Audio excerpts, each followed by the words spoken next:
Assalamualaikum dan selamat pagi murid-murid. Hari ini kita teruskan dengan pembelajaran berikutnya iaitu Bahasa Melayu sebagai bahasa perundangan dan Bahasa Melayu sebagai bahasa pentadbiran.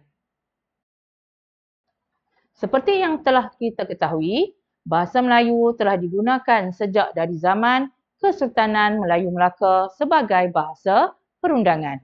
Bahasa Melayu juga telah digunakan dalam naskah Hukum Kanun Melaka yang merupakan panduan undang-undang dalam sistem pentadbiran Kesultanan Melayu Melaka. Hukum Kanun Melaka ini diwujudkan bagi memastikan perjalanan undang-undang Kesultanan Melayu Melaka teratur dan kemas. Hukum Kanun Melaka ini juga melibatkan hukuman dalam keluarga dan masyarakat. Seterusnya, kita lihat peranan bahasa Melayu dalam sistem perundangan kini. Pada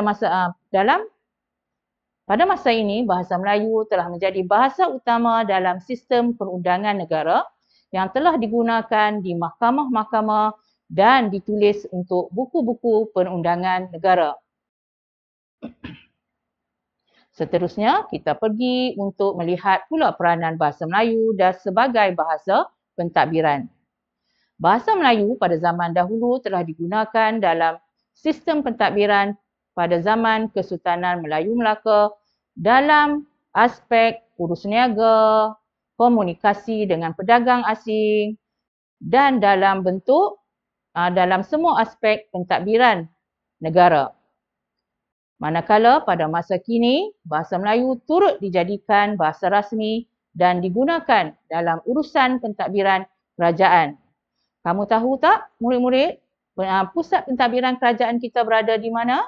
Ya, kalau kamu lihat gambar tersebut, pusat pentadbiran negara Malaysia kini berada di Putrajaya.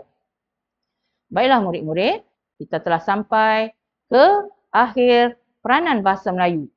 Disimpulkan di sini bahawa bahasa Melayu mempunyai peranan yang sangat luas dalam bidang perundangan dan pentadbiran negara sejak dahulu sehinggalah kini. Cikgu harap kamu dapat menghayati beberapa peranan-peranan penting bahasa Melayu dalam kehidupan kita seharian. Seterusnya, kita akan mempelajari lagi peranan-peranan bahasa Melayu yang lain. Terima kasih.